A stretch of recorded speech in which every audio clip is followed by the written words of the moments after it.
The accused person is free not to extend that community as required with the employment when we are to the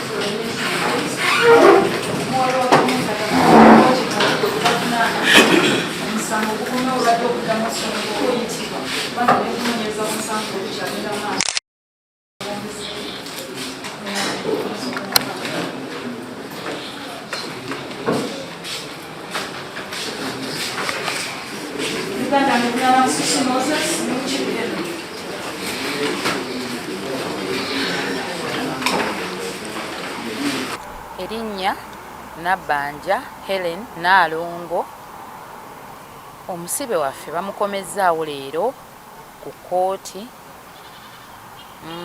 Tumulabye naye batugamba bakyanoonyereza.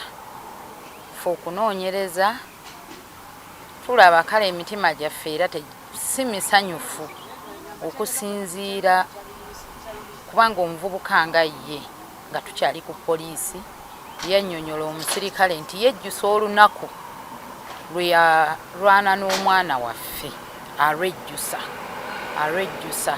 kitegeeza omusango agumanyi.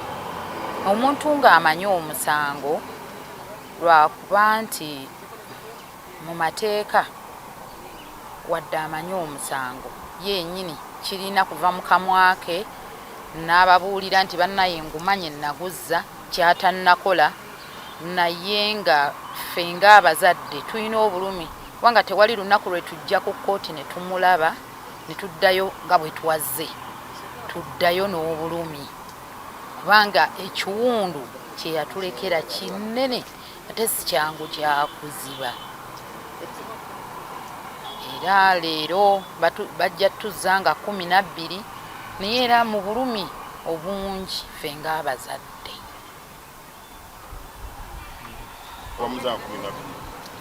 Amanya agange erinnya eryange nze Eva Nassanga Kabanda. Nze kyenjogera ku bulumi bwempulira ku mutima, nandirabye nti omusibe yatta omuntu waffe ate ku kitundu kwe tuli. Siraba lwaki bongera okunoonyereza ebbanga eddene ng'ate ku kitundu kwe yattirwa naffe kwe tuli, kubanga kyandibadde kyanguya omusango guno okuguwulira ne baga nti katumusalire abantu basobole okuddamu okumatira ekintu ekyabatuukako. Naye omusibe ku kyalo sikiri wala nti oba banoonyereza olugendo lwali lunene okuva ffe we tuli, terwali lunene.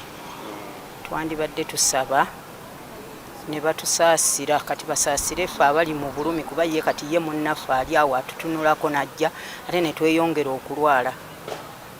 Tubadde tusaba mu butali bwagamba nti omuntu yali weewala bakendeeze mu kunoonyereza.